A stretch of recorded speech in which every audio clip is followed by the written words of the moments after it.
Our special guest this morning is the chairman and CEO of Berkshire Hathaway, Warren Buffett. And Warren, we've talked about a lot of things this morning. We got briefly your thoughts on the markets, but there's been a lot that's happened in the markets since the last time we sat down with you. Volatility is back in a big way, and that has the average retail investor kind of questioning what to do at this point. It's scared a lot of people. What do you think's happening right now, just in terms of the return of volatility? Is it something to be worried about? What's causing it? Well, if you own stocks like you'd own a farm or apartment house, you don't get a quote on those every day or every week or anything. You look at the business, and the value of American business depends on how much it delivers in cash to its owners over between now and Judgment Day, and I don't think it changes in 10% in a 2-month period if you're looking at it as a business. Now you've got anything can happen in markets. I mean, anything can happen in markets, and that's why I say don't ever borrow money against securities. That markets don't have to open tomorrow. I mean, you can have extraordinary events. So I think to some extent you can get some of the instruments that people don't understand very well that have a lot of firepower in them. Like and the volatility index can and trigger. things that are Yeah, tied and to that. the idea of people taking a position, and they're gambling. They're not investing. Nobody's investing when they buy, some supercharged index on, on how the VIX does or something like that. They don't need it in their life. It's an unnecessary instrument.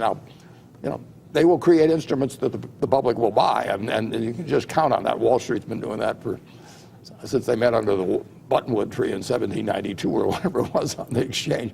So, but if you're investing, if I'm going to buy a half interest in a McDonald's stand and you're going to run it, or McDonald's franchise, you're going to run it, I look to the business to determine whether I've made a good investment. And I'm concerned about, whether we have new competition, how we do over the years. But it's the business I look at. When you're just looking at the price of something, you're not investing. I mean, if you buy something, Bitcoin, for example, or some cryptocurrency, you're not looking to the asset itself to produce anything. If you buy an apartment house, you're looking at how the apartment house does. If you buy a farm, you're looking at the farm does. If you buy a whole business, you're looking at how the business does. If you buy a part of a business, why shouldn't you look at how the business is going to do? But people get charmed by lots of action and the fact that things are liquid and all of that. And it does have repercussions back into the market when you get something like, an ETN arrangement on the, supercharged on the VIX. I mean, where you can lose 90% of your money in one day. I mean, that really doesn't belong with the word investment. I mean, it's a gambling form of activity. Although you've said yourself, you talked about this in the annual letter over the weekend, and just even at the top of the show, where when you look around for a business that you want to buy, you can't find any at attractive levels. However, when you're looking at equities, you do see that as a good place. That Berkshire has been a net purchaser of equities this year in 2018, and that's because you like the deals that you're getting in the market. You can buy small pieces of businesses for less than you can buy whole pieces of businesses. For the premium you'd have to pay if you were buying the whole thing. Yeah, so you get a bargain as an investor compared to what I can get in terms of buying the whole business. And people, if they just think of stocks as pieces of business, they'd be so much better off than thinking of them as little things that move around in price. And I think with Berkshire, we have an unusual number of people as shareholders who just look at Berkshire as a business. They look at it as a savings account. They put some money in 20 or 30 or 40 years ago. We retain it and reinvest for them, but we're their savings account. And that's the way I look at my own stock. That's the way Charlie looks at his stock. Part of the reason that you've been so bullish on equities for many years at this point is the interest rate environment. Yeah. You've looked at interest rates and said interest rates are gravity on stock prices, and when interest rates are so low, stock prices inevitably are going to climb. There's been this really weird thing that's been happening in the markets where all of a sudden good news that we got from a good jobs report made people start to worry that interest rates were going to climb and that the Fed was going to raise rates more than anticipated. People got really nervous around that, and you can still see it every time we get up on the 10-year back towards 3%. It gives investors, or at least traders, I should say, some concerns about what's happening. How do you kind of gauge all of that? Bond, if you buy a 30-year government bond, it has a whole bunch of coupons attached. In the old days it does, now it's electronic. But it has a whole bunch of coupons, and the coupon says 3% or whatever it may say. And you know that's what you're going to get between now and 30 years from now, and then they're going to give you the money back. What is a stock? A stock is the same sort of thing. It has a bunch of coupons. It's just they haven't printed the numbers on them yet, and it's your job as an investor to print those numbers on. If those numbers say 10%, and most American businesses earn over 10% on tangible equity, if they say 10%, that bond is worth a hell of a lot more money than a bond that says 3% on it.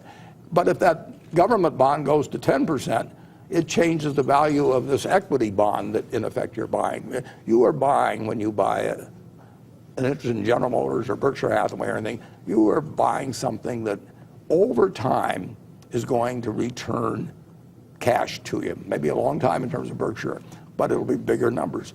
And those are the coupons, and it's up to you, your job as an investor, to decide what you think those coupons will be, because that's what you're buying, and you're buying the discounted value.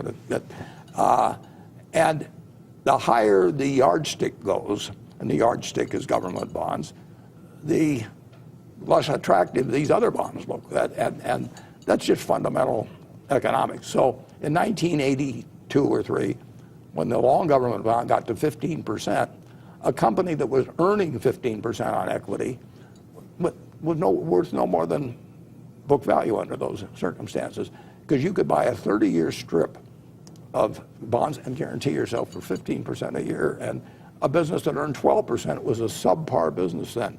But a business that earns 12% when the government bond is 3% is one hell of a business now, and that's why they sell for very fancy prices. So 3% is a long way from 15% that you were just talking about. But I watched it go from 3 to 15, though, too. Right. Is there an inflection point on that way? Because people think, oh my gosh, we've gone from 2.4% to 2.9%, and that's a big difference. That's not much. Historically speaking, that's still the way we should be measuring these things, not on the absolute movement or the percentage gain movement over time. 2.4 to 2.9 is nothing if you're comparing it with businesses that earn 12% on equity and reinvest.